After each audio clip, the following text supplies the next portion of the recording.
views and opinions expressed in this program are those of the participants and do not necessarily reflect the views of BronxNet or the program underwriters. And hello, welcome to Open, the show that opens the Bronx and the rest of the world right to you. I'm Daren Jaime, and today we're going to update you on what's happening in and around our borough. Coming up, attorney and host of today's verdict, David Lesch, joins us to discuss the HB 481 heartbeat bill, marijuana legalization in New York City, new gun control laws in our state, and more. Then afterwards, learn how to stay protected while surfing the web. We'll have a cybersecurity expert from Hostos Community College's IT department. And then we're going to learn more about some upcoming free cybersecurity training courses at Scholas. And then we'll catch up with Miss Black New York USA to learn more about her road to the crown and her initiative called Trample the Pipeline. Then after that, we'll be joined in studio by photographer and founder of K-Senator Visuals, focusing on documenting the Bronx. So we encourage you, stay tuned, because all this and much more is heading your way. Right now, we're officially open.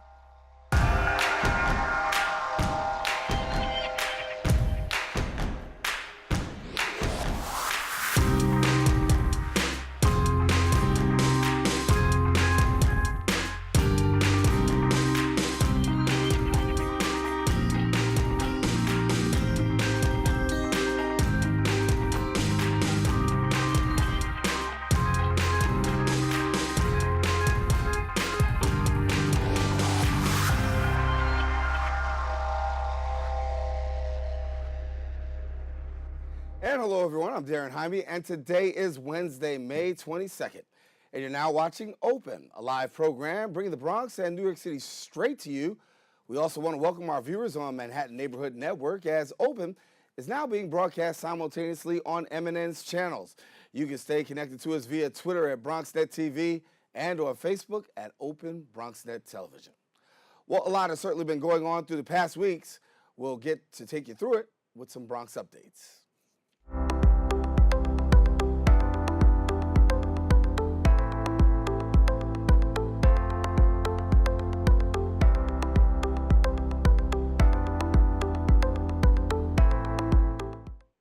Well, you might think twice before answering texts or emails while crossing the street.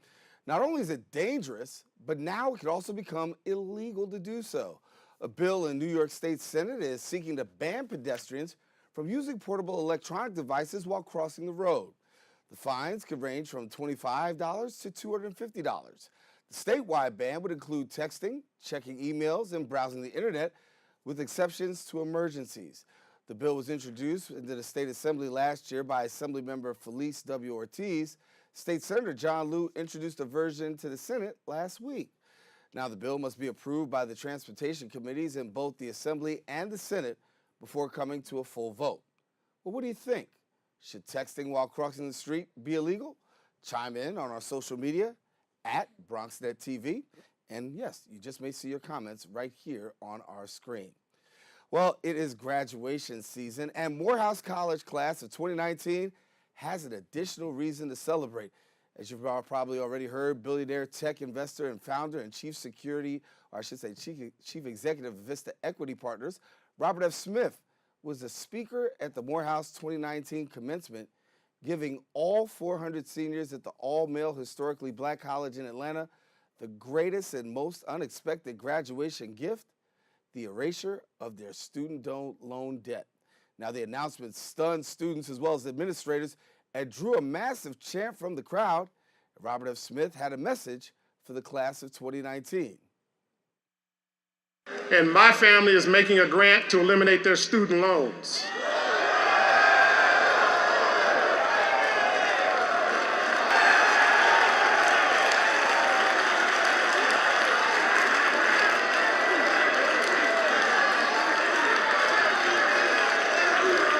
Because we are enough to take care of our own community. We are enough to ensure we have all the opportunities of the American dream. And we will show it to each other through our actions and through our words and through our deeds. So class of 2019, may the sun always shine upon you. May the wind always be at your back.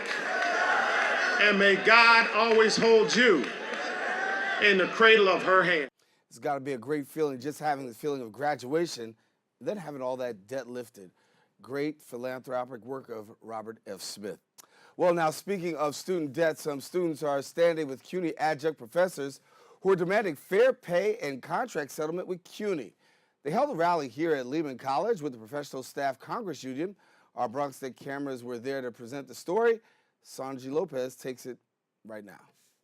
The Professional Staff Congress, known as PSC, Lehman College faculty, staff, and students gathered with New York State Senator Alessandra Biaggi, demanding an end to the funding crisis at CUNY and a fair contract for CUNY faculty and staff. The key to an excellent education is excellent professors, and CUNY and the union that's representing its professors are without a contract. After this speech, I will be joining some Lehman professors and students to urge a good contract that guarantees CUNY and Lehman can continue to keep and attract the best professors. Faculty quit, staff quit, because they can't do the job they need to do. I have seen students drop out because they don't have the proper guidance that they need at times. And the people who are working here at Lehman are doing as much as they can. They are doing overtime. But the kind of miracle work that we're doing is being eroded by state disinvestment. PSC is the union that represents 30,000 faculty and staff at the City University of New York. Members of the union wore red to urge newly elected CUNY Chancellor Felix Matos Rodriguez to begin his tenure by negotiating a fair PSC CUNY contract that improves pay and conditions for all faculty and staff and ends the near poverty pay of CUNY adjuncts. Our adjunct professors work so hard.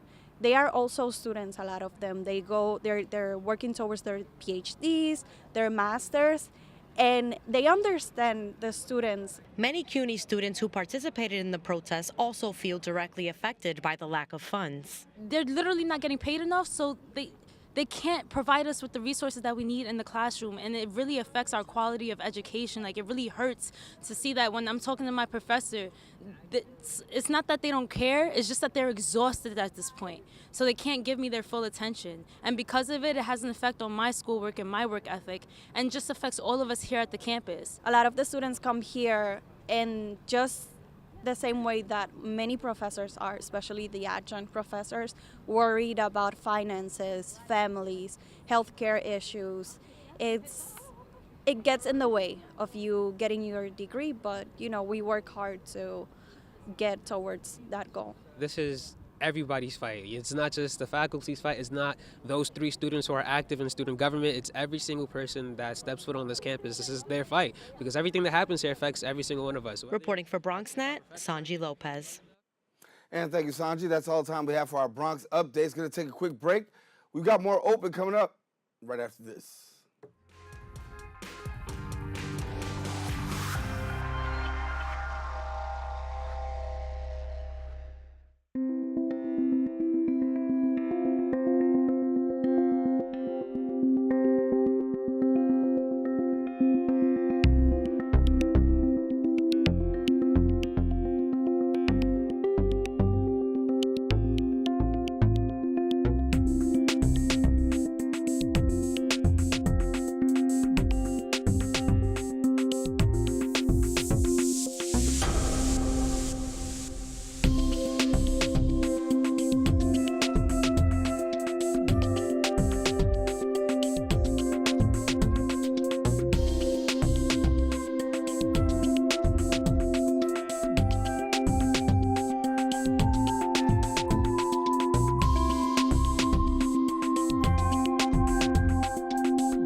So, I'm kind of new here, but I've noticed a trend.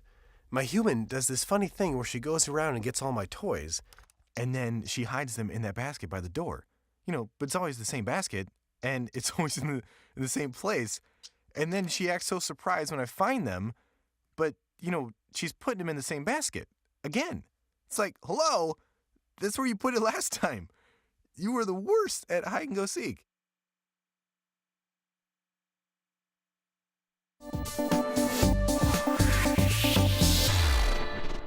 And we are back here on Open, the HB 481 heartbeat bill, the status of marijuana legalization in New York City, new gun laws in New York State, and texting while crossing. Joining us now to discuss these and more. These are things making headlines. David Lesch is our attorney, host of today's verdict. I should say our attorney, but our legal correspondent. I'm here for you. Yeah, he's my attorney too. When I pretty much am. And everybody else here too.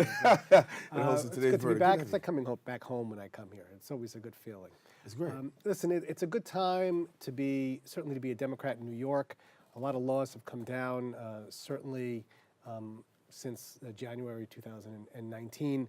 But before we get to some of the local laws, let's really get to the national, the big one, and that's Georgia that just criminalized abortion. And this is really an interesting law from a legal standpoint in terms of the ramifications. And I'll go through and I'll tell you why I find this very, very interesting. Okay. As you had said earlier, it's called the HB 481 bill, now signed into law, that prohibits doctors from terminating any pregnancy after they detect a embryonic or fetal cardiac activity. And what that means is, once a doctor can detect a fetal heartbeat, which is somewhere around 6 weeks, and this is the important part, that it then declares the unborn children is now a class of living, distinct person. And think about what this means. What this means is at 6 weeks, they've created a class, similarly to a class of individuals who are under 18, a class of individuals who are disabled. It's an actual legal class. Now, the ramifications are, well, do we include the unborn after 6 weeks as part of a census in Georgia? In terms of representation and people. What would happen if a woman is pregnant and she's incarcerated? Is that child now illegally being held in a prison? Now you might say, well, it's in a mother's stomach, but the mother's in prison, child's in prison. I mean, think about it. That is a class. You would have rights. Literally have legal rights if you declared a class. And after 6 weeks, you're declared a class. Then it gets even more interesting in terms of the punishment that would follow if the pregnancy was terminated after 6 weeks. Because you got the doctor who will also face it. Well, this is really what's fascinating. You have a couple of different legal ramifications. First of all, there's a particular drug that women can take. It's called misoprostol. It's a drug that helps with some stomach issues, but it does create an abortion. And certainly, if a woman took this, and this happened 6 weeks or 6.5 weeks, under Georgia law, the mother would be committing murder. Because the killing of a human being is murder in any state. And in Georgia, if you're making a 6-week fetus into, as the law would say, a class of living, distinct person, and you're taking a drug, purposely aborting a child at 6.5 weeks, you're committing a murder. So that's the first legal ramification. Now, let's say the doctor does it in Georgia at 6.5 weeks, and you, as the mother, know he's doing it. Well, you're not necessarily committing murder, but you're a party to a murder. That's another separate, distinct felony that you would be charged with if this was actually enforced. Now, let's say you take illegal drugs, 6.5 weeks, and the fetus dies. Well, that's another felony. I mean, that's maybe manslaughter, but that's a felony. So do we see this going upwards in terms of Supreme Court action? It's going. Because it's not only that, because you have to remember, if you don't want to have an abortion in Georgia, but you are a Georgia resident, and then you say, well, you know what, I'm going to leave and go to another state and have an abortion where it's legal. Well, Georgia can say, well, that's a conspiracy to commit murder. So all these legal ramifications have to go to the Supreme Court. So the Supreme Court can can decide whether this is true, whether the unborn child is a class of living distinct people or person. And if they necessarily do feel this way, the majority of the Supreme Court, then they would be overthrowing Roe v. Wade. Let me move a little And bit. that- Let me move because I got to get to New York too. I want to Okay. talk about this too. New York marijuana legalization All right. possibly could make it. Okay, through. let's get to some New York stuff Okay. now, which is which is really home base here. Again, it's always about money. It always comes down to money, no matter what you say in terms of in terms of legalization, not legalization, certain things, and many times it comes down to money. And what it seems to be holding back New York in terms of being the next state that actually legalizes marijuana is where is the tax on the marijuana going to go? Some politicians think it should go to the neighborhoods that have been targeted the most by law enforcement because of illegal drugs. Well, let's get the money to certain parts of New York where the police are always there and cracking down on the houses for selling drugs. Let's get the money to those neighborhoods to prevent any illegal drug use. But then someone says, no, but we need it for the subways. Let's take the money that's taxed on, that if you're going to tax marijuana, we're going to sell it, but we're going to tax on it like cigarettes or alcohol. Let's use that for the subways. The MTA wants a piece. So the reason it has to become legal is they can't figure out where the money would possibly go to. All the politicians want it for their own self-interests. I think the legalization of marijuana is inevitable. My only personal issue with it is I seem to be walking around parks in New York and I'm smelling it constantly. I'm not quite sure what they're going to do in terms of preventing secondhand smoke. And I'm sure a lot of people just smell it all around the city. It's just because people are just smoking it, not because no one's cracking down on it anyway. Right. You really don't. You don't seem to be arrested for it. So that's something that's going to have to. And walk me through the other component, because while you talk about the legalization of marijuana, there's also the decriminalization that comes with it as well. Well, you know what? That's really what it comes down to. This is a low-level crime, and and I'm relating it to the texting when walking across the street, Right. Bill, which we're going to be eventually talking about, is do you want our resources, our legal resources, to go to cracking down on things like this, when there's so many more important things we need law enforcement? Do we really need law enforcement to arrest you or somebody because you're smoking marijuana? What harm are you really doing? To take you and to give you a ticket and to book you and to put you through the judicial system? What a waste of time. What a waste of money. And that turns out to be, segueing into a texting bill which says if you're walking across the street, and not necessarily texting, but looking at your phone as you're crossing the street, there's legislation that's trying to be put through Albany that's going to make it illegal. $25, $50 fine the first time, I think $250 the second time. And someone says, well, why are you wasting your time? You're going to have police officers or traffic agents give you a ticket for that? It takes up too much time. Let them, manage the intersections. That's more important than something like this. Well, so that's what ends up happening with some of these laws in terms of legalizing marijuana or texting. It's like, are we really, are we going to make it so that people throughout our city are going to be bothered for something when we really need the resources to go somewhere else? So I think that's very important. The last thing I want to get to before I go, I don't have much time, is the gun control in New York. That's been the biggest thing that's happened since 2019, and we have pushed through many laws that regulate your right in terms of using any type of hand pistols or any type of guns, and it's mostly in the schools. And that's because Trump had really come out and said, we should arm our teachers. Well, we don't want to arm teachers. So it's very, very important that you understand if you're going to buy a gun or you're going to use a gun, understand the laws, because if you're caught with any type of firearm, it's a mandatory 1-year sentence in prison. So we got so much to cover. I definitely will come back. Right. So we'll break some of this down, but definitely more information on the heartbeat bill, marijuana legalization in New York City. Of course, stay tuned to us here on Open. We'll continue to break that down for you, as well as the texting while walking. These are things that could be making their way to our streets, literally.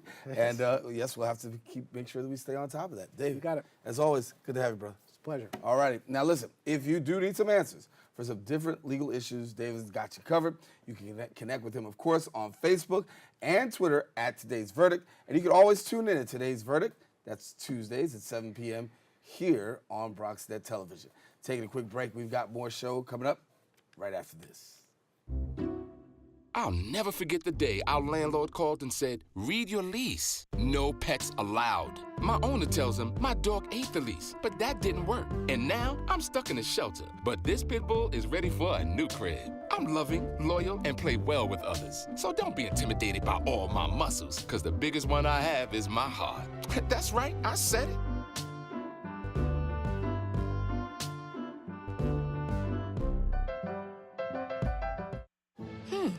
Maybe you can make retirement happen. After all, you made this vacation happen. Double points with every purchase? Cleverly merging promotions. Love it. Cross-referencing travel sites. And booking all your flights with those... Vouchers. I got us bumped. They were like, oh. But now they're like... Aloha. You aced this vacation. Now get the tips you need to get on track at aceyourretirement.org.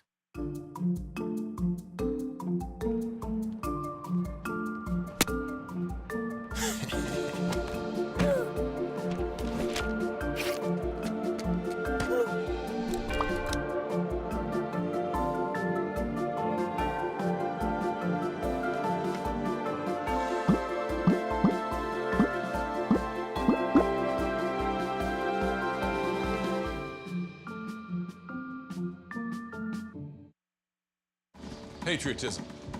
It inspires passionate debate, and it's worn like a badge of honor with good reason, because it means love and devotion for one's country. But what really makes up this country of ours? It's the people. To love America is to love all Americans. This year, patriotism shouldn't just be about pride of country. It should be about love. Love beyond age, sexuality, disability, race, religion, and other labels. Because love has no labels. And thank you for staying with us. With the increase of technological convenience, making our lives easier, we're sharing more information online than ever before. But here to inform us now on some common internet scams, how to protect our mobile devices, and more is Varun Segal, Chief Information Officer at AVP at Hostos Community College, and welcome. Thank you for having me. Good. And so, yes, more and more of us are using the internet, but as more of us are using the internet, we're finding ourselves being victims on the internet, whether it's identity theft, people trying to get our identity. And do you find things are continuing to rise? Oh, absolutely. Okay. I'd like to preface by saying that prevention is better than cure. Right. It's really important to be wary of any of your online activities, and every single device, almost every person on this planet, even sometimes with multiple devices, is connected to the internet. Mm-hmm. So when you're connected to this World Wide Web, this massive network of billions of people essentially communicating with each other using different types of apps and systems and emails, it's really important to be cognizant about how you're surfing the web, how you're using different apps. And we'll go into a little bit about the different types of scams that people are falling victim to lately. Before I do that, I want to talk about this thing called secure and not secure network. We always hear this thing, right? Secure, not secure networks. Sure. How secure are secure networks? So the rule of thumb, at least in the IT world, is nothing is completely secure, right? That's sort of an assumption we make. But what common individuals can do, whether you're at work, whether at home, is you can take a number of different steps to help protect yourself and your devices. Security, especially in wireless, the best technology out there currently on most home-based routers and systems that you have is using WPA2. WEP, which is wired equivalent privacy, is a very old, has been hacked numerous times, so we don't recommend that. Changing the default admin password, for example, for your webcams, for your home routers, using very strong passwords, right, which have a complex mix of uppercase and lowercase, special characters, numbers, at least 8 characters in length, for instance. All of these things can really just help you take the special extra steps necessary to mitigate your chances of falling victim or having your account or your systems hacked. What are some of the most common scams that we're seeing right now that we should be paying attention to? Okay. One of the most frequent scams, and something that a lot of individuals are falling prey to, unfortunately, is a phishing attempt. And that's spelled with a PH, not an F. Mm-hmm. And so with phishing attempts, what ends up happening is you'll have malicious actors, cyber criminals, and so forth sending out mass emails which look like they're coming, say, from your bank or from an institution that you work at. And they look very, very legitimate. But they'll say, oh, your account's been compromised. Please click here to enter and update your username and your password, or enter your social security number and date of birth so we can verify that no one's had access to your account. When you do that, and if you don't pay close attention to the actual email, and let's say you click on the link, you have now essentially opened a channel to these cyber criminals and provided them with information completely unbeknownst to the fact that it's actually a fake website. Because even the website itself will look extremely legitimate. They'll make it look like Citibank or Bank of America or even a government website. So one of the rules of thumb there is don't click on the link. If you have the slightest bit of suspicion, make sure you open a web browser and you actually type in the address of your institution or the company and so forth directly into your browser so that you have a lower chance of actually being compromised. The next big thing which is going on right now is impersonation or imposter emails. We see a lot of this targeting workplaces where cyber criminals will create a fake email address which looks like it's coming from an executive in your company or maybe your boss or somebody else, maybe a colleague, and they'll say, oh, I'm stuck in so-and-so country, I'm ill, do you mind transferring X amount of money? And if you don't pay close attention to the actual email address that it's coming from, your empathy, your sympathy might encourage you to quickly say, okay, sure, how can I help? Where can I transfer the money? Anything you need. So if in those cases, we again tell everyone, pay very close attention to the actual email address. It may say, Varun Sehgal as the display name, and the email address even might be varunsegal at, say, gmail.com, but that's not me. Right. It could be anybody that creates a fake email address with my first name and last name. I want to talk, you talked about computers for a moment. Everybody's got a mobile device, right? Oh, yes. So we're getting victimized on mobile devices heavy. So how do I protect my mobile device? Okay. First and foremost, don't connect to public free Wi-Fi networks. Everyone wants to connect to the Dunkin' Donuts or the Starbucks. Listen, even in the airport? Even at an airport. Oh, no. All right. Because you're connected to that free network, I'm connected to that network, and guess what? A nice script kiddie or a hacker that's sitting there is connected to the same network. There's no encryption, there's no protection of your data, and they're able to see basically every bit of data that's leaving your mobile device, whether it's your laptop or your phone and so forth. So that's the first thing. Be very careful. Don't do any sensitive sort of transactions on a public Wi-Fi network. Keep your device up to date.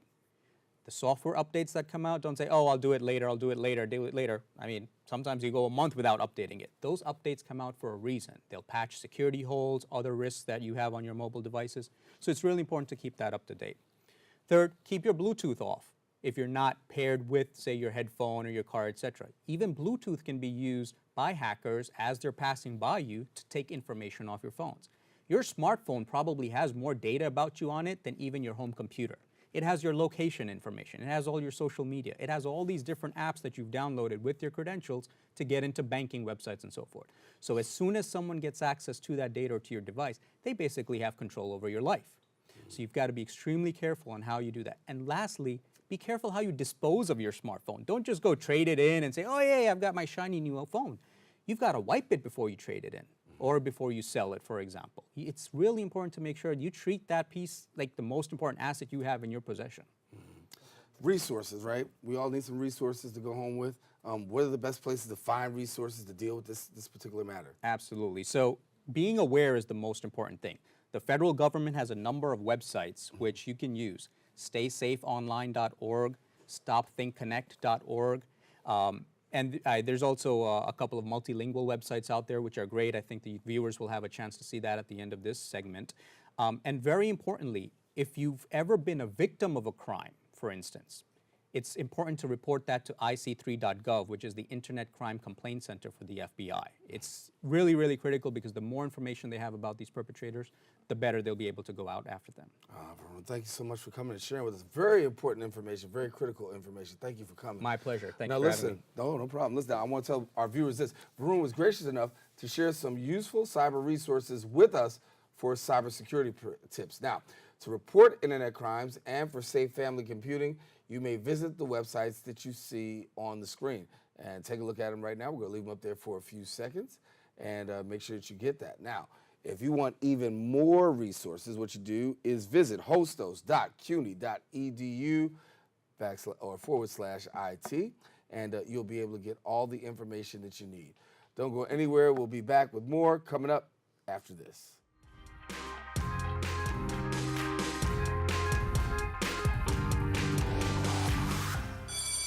Open up your books to page 360. Did you just look at your phone while you was in class? You played yourself. Talking about inspirational quotes. You gotta believe in yourself. Don't ever play yourself. The key is to make it, so make it. Louise, can you give me an example of an inspirational quote? Don't play yourself. The key is to make it. And who said that? I did. Now that's a major key alert. Learn the real major keys to getting to college at getschool.com. So, I'm kind of new here, but I've noticed a trend. My human does this funny thing where she goes around and gets all my toys, and then she hides them in that basket by the door. But it's always the same basket, and it's always in the same place. And then she acts so surprised when I find them, but, she's putting them in the same basket again. It's like, hello, that's where you put it last time. You were the worst at hide and go seek.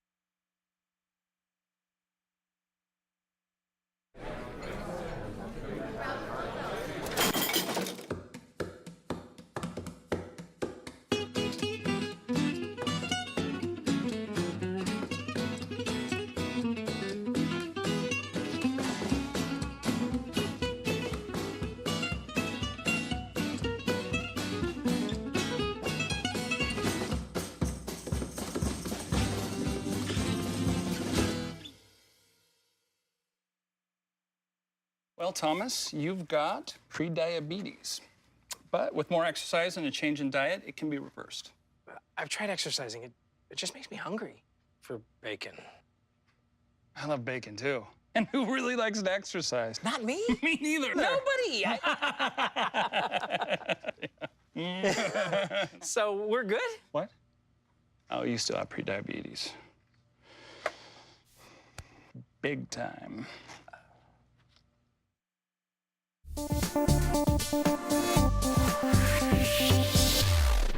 And we are back, and we're staying on the topic of cybersecurity. Scholas was founded more than 20 years ago with the mission to open doors to transformative technology careers for individuals from often overlooked communities. And joining us now to share a little bit more about the organization's cybersecurity courses, IT employment growth, and more that Scholas has to offer is Abe Mendez, Deputy Managing Director at Scholas. And Abe, good to have you. Thank you so much for having me. It's a pleasure to be here. Good. And so we'll go on to cybersecurity in a minute. We just finished that segment. But from Scholas, for somebody who doesn't know, give us a little bit of the history. I gave a little intro, but a little bit more. So Scholas is a national nonprofit organization that was proudly founded and is headquartered here in the Bronx. And what we do is we prepare motivated adults for careers in technology while creating on-ramps for businesses who are looking to hire tech talent. So our training programs are full-time, free, in-person immersive courses that run 15 to 19 weeks. And depending on the course, students actually graduate with industry-recognized credentials and certifications. And we work with our graduates and our employer partners to place our graduates into full-time employment. Awesome. And so when you talk about that graduation rate and getting them into full-time employment, it's got to be a good field, first of all, to be able to land in that employment field. And a good relationship with employers? Exactly. We work with over 500 employer partners who are actively seeking top tech talent, and we are in the communities directly training individuals to fill those open positions. So our range of courses prepare our students to become support technicians, systems administrators, web developers, and cybersecurity professionals. But we don't just look at the technical training, we take a holistic approach to working with our students. So 20% of our curriculum involves professional skills development. So that's how to go about preparing for interviews, how to prepare your resume, how to navigate some complex workplace issues that could come up so that our students are best placed to be successful in their careers. And we also recognize that some students may face barriers to completing our programs and face barriers to succeeding in the workplace. So we provide additional support services like financial coaching and additional services to ensure our students are as successful as possible. Amazing. And so when we talk about cybersecurity, we talk about the top, and Varun did a good job of laying out the foundation, the groundwork there. You guys do have cybersecurity courses there. Yeah, we do. We're very excited to be launching cybersecurity here in the Bronx. We kicked it off back in 2016 with the support of Barclays, which is a global financial services firm, and they really gave us the resources and the skills we needed to develop that curriculum. So our cybersecurity course is a 17-week free course that prepares individuals to become cybersecurity analysts. And thanks to the support of council members here in the Bronx and individual donors, we're launching our first cybersecurity class here on June 20th. The course prepares students to become security analysts, so students learn how to configure and identify faults in firewalls, develop defense solutions against threats and security vulnerabilities that companies are facing. And they graduate with 2 leading credentials. That's the CompTIA Net Plus and the Cisco CCNA CyberOps credentials. Wow, amazing work there. And for people who want to be involved in that, we're going to let you know a little bit more about that at the end. But I want to talk about IT. You know, when you talk about the IT career, more and more people are gravitating towards IT. And I think it's safe to say a huge surge in employment growth. Yeah, exactly. When we look at cybersecurity, the reality is that companies of all shapes and sizes are facing more sophisticated threats every single day. So it's an incredibly great field to be in right now. We have there are estimates that say there are over 350,000 cybersecurity job vacancies out there. And if we look at the broader tech industry, you know, the future of technology is changing day to day. So we know that there are opportunities that will be available for our students, and our Scholas' ultimate vision is for anybody, no matter what community you come from, whether that's the Bronx, Harlem, Brooklyn, or regardless, can access these well-paying tech jobs. And tech jobs are not just the future, but they're the present right now. And careers in technology obviously are, as we say, booming. Yeah. What do we find to be the ones that people are really gravitating to these days right now? So the great thing about our training programs is that all of our courses are designed specifically based on feedback from employers. So I mentioned Barclays helping to design our cybersecurity course. You know, folks are looking for systems administrators, support technicians, and web developers, and those are, you know, the courses that we directly offer based on employer feedback. I want to let people know that you can take advantage of these. And so, how do Bronxites apply? That's the big question. Yeah, so I encourage any Bronx resident who is interested to visit perscholas.org and just to learn more and apply. We also host daily info sessions at our Bronx location and our Brooklyn site as well at 9 a.m. Monday through Friday. So folks who are interested can come in, learn more, and hopefully be part of our programs. Abe Mendez, Deputy Managing Director of Scholas. I want to thank you so much for coming and sharing with us. Thank you so much. Good to have you, Abe. And listen, if you are interested in pursuing a career in technology, email psadmissions@perscholas.org and you can get all the information that you need. And if you want further information, all you got to do is visit perscholas.org. Give them a call at 718-991-8400 or email them at info@perscholas.org. Stay tuned for more Open. We're coming up right after this.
For all the papas out there, let's stop what we're doing and take a moment. A moment to be with our kids. They can be loud moments, goofy moments, sporty moments, dorky moments, kooky moments. Moments where we talk or walk or just hang out. It doesn't really matter. They all count because every time dads take a moment to be with their kids, well, it's pretty momentous. So let's all take a moment to make a moment today. And welcome back. She's a 25-year-old Bronxite on the road to Miss Black USA 2019, spearheading an initiative titled Trample the Pipeline. She's advocating against the school-to-prison pipeline. And guess what? She joins us now in studio, Shannon Nia Alomar, Miss Black New York USA 2019. Welcome. Hello, good morning. Good to have you. Good to be here. Thank you for having me. Thank you, and congratulations. Thank you so much. What's it like to be? Oh my goodness, it is a whirlwind of emotion. I'm still in awe every day when people come up to me and like, oh, you're Miss Black New York. I said, am I? Right. So it's been a really, really amazing and transformative experience so far. And from what I understand, your first time competing. My first time competing ever. Okay. Yes, so I actually learned about Miss Black USA through a YouTuber that I watch. Like most millennials, I'm always on YouTube. And she talked about her experience to becoming Miss Georgia. She unfortunately didn't win that title, but she was Miss Black Atlanta. And after she spoke about the service that they do, the way that they want to show women of color on a grand scale, all of the amazing things that we can do within our communities and bring it to a national level, I wanted to be involved. So you set out and you said what, like, okay, did you really think that you're going to be able to get all the way to the top? I did not. Okay. All right, I took a leap of faith, honestly, and I applied and I said, I'll see what happens. And I was interviewed. So unfortunately for my class, New York didn't have a state level pageant. So I'm going in as a member at large, but I will be competing in nationals in August. That's awesome. And what's that feel like for you, just knowing? It's so nerve-wracking, but I'm super excited. I have an awesome support team that's been behind me from the beginning of even when I couldn't reveal I was Miss Black New York yet, so that was an interesting experience, but I'm really... How long did you have to wait on that one? Oh my gosh, I knew for about 6 months before I announced. Okay. So I just had to keep it tight-lipped, which is really hard for me, Right. but I'm excited to go and take the crown. And so you're actually going to be representing the Bronx too? Talk about Well, that. I always represent the Bronx. Yes. I'm a Soundview girl, born and raised. I'm always the first one to pop up when they say BX stand up, I'm ready. So I'm just excited to really be able to go to the national stage and show that Bronx girls can do amazing things for our nation. And you're doing something amazing because you have a platform. And the platform is called Trample the Pipeline. Yes. And yes. so give me a little bit about that. Sure. So when I was able to gain my title, I knew right away that I wanted my platform to surround the youth, and especially the youth impacted by the criminal justice system. So my father was incarcerated my entire life, and he got involved with the wrong side of the law, I say, when he was a teenager. And I saw how that impacted his life, how it ended up impacting my family dynamic. And he unfortunately passed away in 2013. But I felt like after his passing, my connection to the justice system and being able to prevent it for the next generation was something that is really, really important to me. So I speak about advocating against the school to prison pipeline. It's a way that a lot of youth within our communities especially kind of enter the system and get into this recidivism cycle where they can't break out of it. And I also want to encourage meaningful rehabilitation of youth, because I don't feel the way to correct their behavior per se is to lock them up and put them in really damaging experiences at a young age. So that's something else that I want to do. And also enhance youth involvement activities, which is where the 3 E's from Trample the Pipeline come into play. And so what's the response been from the public, given the fact that you've taken such a, I mean, and you've done great work in social justice, but what's been the response when you say, listen, this is really my passion here? You know, I kind of get mixed responses. Sometimes people kind of try to assume my background. So they say, well, how would you be able to connect with these youth who are going through this? And I tell them my personal experience with my father and my family. But I just think it's something that's not always brought to the forefront. And we're seeing a huge boom in criminal justice reform, and I think the youth need to be a part of that conversation. Well, professionally, you did some work similar to what we got going on here. I sure do. Yes, you are a full-time production assistant. Yes, I at am. CNN with Don Lemon. Yes. Yes. So Yeah. talk to me about that experience. What's Okay, it like of working? course. First of all, Don is amazing. He has such a great personality and he is so fun to be around. But I actually got my job as an intern. So I interned for CNN Tonight my last semester in college. I didn't know what I was gonna do next. And they said, well, what are you gonna do after graduation? I said, I hope to work in the field. They said, well, why don't you start as a freelancer for us? Started as a freelancer and almost 4 years later, I'm still with the team as a staffer now. Wow. Yeah. And so what's it like every night putting on that production? It is insane in the best way. Every day is something different. You never know how news is gonna go. Of course, I know you know that as well. Breaking news happens, you have to change your whole rundown. So we're constantly changing and shifting, but that's what I love about journalism, is the ability to kind of go with the flow and inform the public.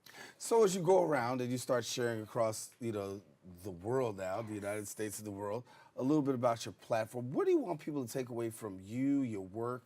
When people walk away and say, listen, I met Shannon, what do you want them to say?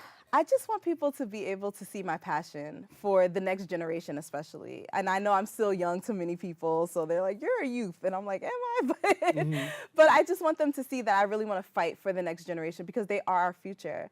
And that's something that I was so thankful growing up. I had mentors and people who poured into me, including my mother and my grandmother. But I really want them to see that I want to build up the next generation. So I say my journey is not just for me, it's for everyone who's supporting me, it's for those coming up behind me, and it's for my community. What's next for you? What's next for me? I'm really hoping to marry my love of media and criminal justice advocacy. Maybe create my own blog. I'm not really sure, but I really want to continue to work with the youth in this capacity. That's awesome. And so, when you talk about the borough of the Bronx, yes. Favorite places to go? Oh my goodness, my favorite places to go.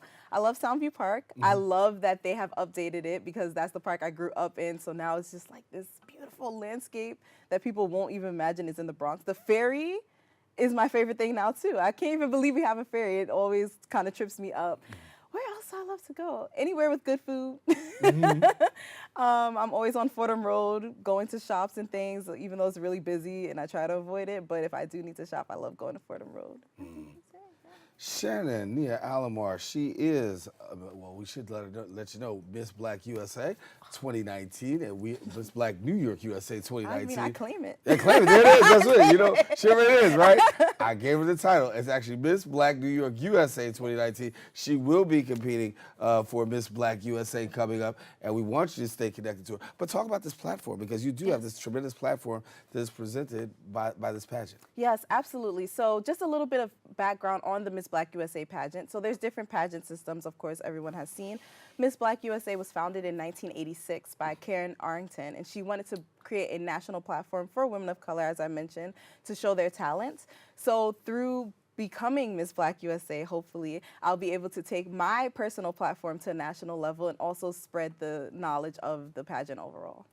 So I want to let you know, stay connected to her. She's going to be coming around to a place near you, and when you see her, hear about her platform, but don't just hear about her platform, hear her for who she actually is. And you've done some great work. Thank you so much. So, are a little fearful at all? Are you fear what? I'm so nervous. I don't even try to lie about my nerves. I tell everyone I'm super nervous, but I'm extremely excited. And I really believe what's for me, God will make for me. So if it's meant for this to happen for me, it will happen. Well, Shannon, all the best to you. Thank you so much. And congratulations to you. Thank you. All right, Shannon Nia Alomar. She is Miss Black New York USA 2019. Now, if you want to connect with Shannon, do me a favor. Follow her on social media at Miss Black New York USA 2019, as well as her website at MissBlackNewYorkUSA2019.com. And help her if you want to on her road to the crown. You can go to GoFundMe at the link below, and listen, you can support her there. But don't go anywhere. More open coming up after this. She is representing the borough of the Bronx. Yes.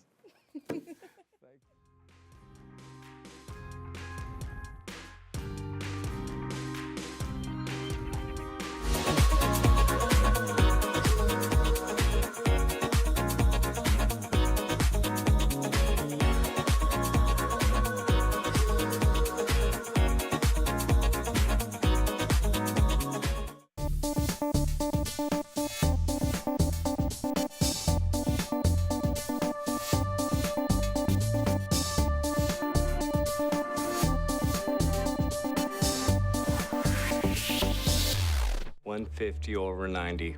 180 over 111. 160 over 110. I had a stroke. This is what high blood pressure looks like. You might not feel its symptoms, but the results from a stroke are far from invisible or silent. If you've come off your treatment plan, get back on it, or talk with your doctor to create an exercise, diet, and medication plan that works for you.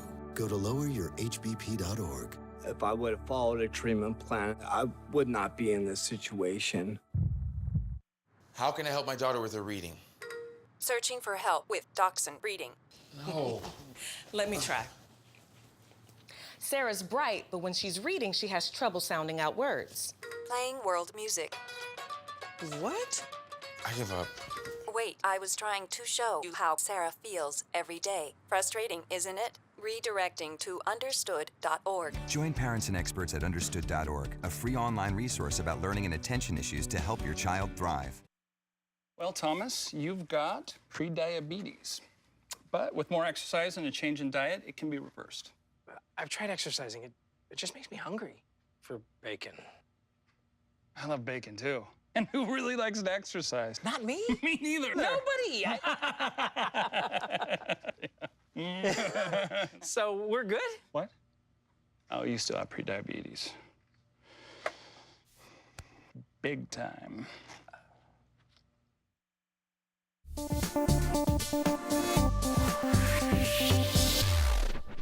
And we are back. Caseinator Visuals has created a personal documentary project reflecting on promoting the real and raw aspects as well as the culture of the Bronx through the lens of a Bronx photographer. And joining us now to share a little bit more about her projects, clothing line, and photography is Caseinator, founder of Caseinator Visuals. Welcome. Thank you. Thank you for having me. Good to have you. You got a lot going on. I didn't get Yes. the book up too. Make sure we get this get the book up and share a little bit Yes. about this here. It's So I started doing Bronx photography around 2014, basically I was always doing documentary photography, but basically to really show where I'm from. A lot of people didn't really understand what the Bronx really is about, and that's something that was a big kind of taboo, especially when I was in art school, kind of like showing what was so real about the Bronx. So that's something that always stuck with me, and especially before gentrification was like the big topic and stuff like that. That was something that was showing a lot of the changes of the neighborhoods and a lot of the people and a lot of things that were going on at the time. And so when you looked at that, you said, what do I want to do something about this? Yeah, since it was a lot before a lot of the talks of gentrification, it wasn't something that was like a big thought until like 2015, 2016, when it became a huge topic, and then it became more important to really show what I was doing, and to really put this like out there and stuff like that for people who don't really know about the Bronx at all. So when people talk about on these Bronx streets, I would hope that people talk very highly about it, but that's the whole point of why I make these zines and put them on my clothes as well, is to really show like all the great aspects about it, because the Bronx is a really beautiful place, and it's something that people don't really know unless you really live here. And so what do you want people to capture? Because obviously, I mean, you've got some great photos, you did some great photography.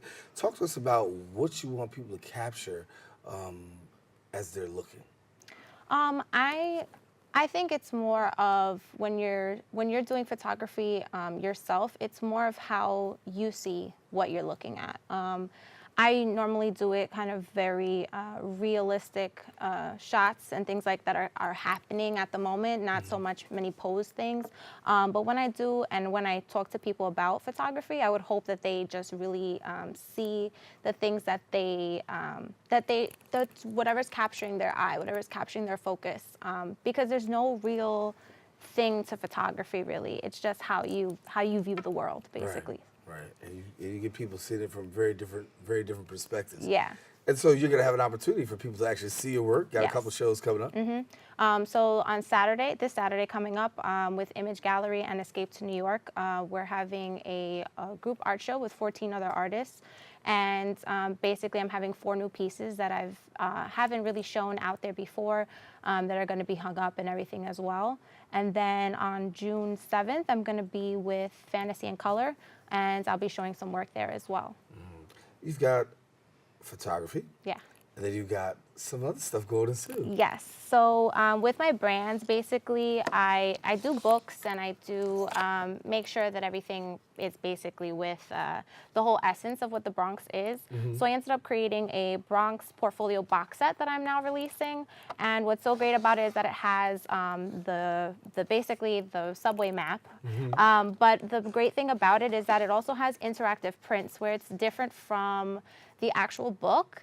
And you can frame this, you can use it kind of like a trading card thing, so that most of them will have different prints as well, or it could just be a coffee table book, which I really hope that people would just appreciate more of the place that they're from as well. Now, in all that you do, is there one that you have a more particular passion about?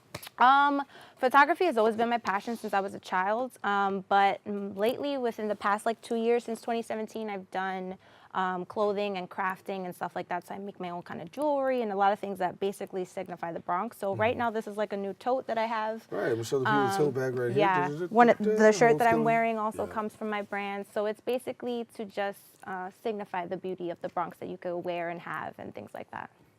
What do you think about the Bronx? What do you love about it the most?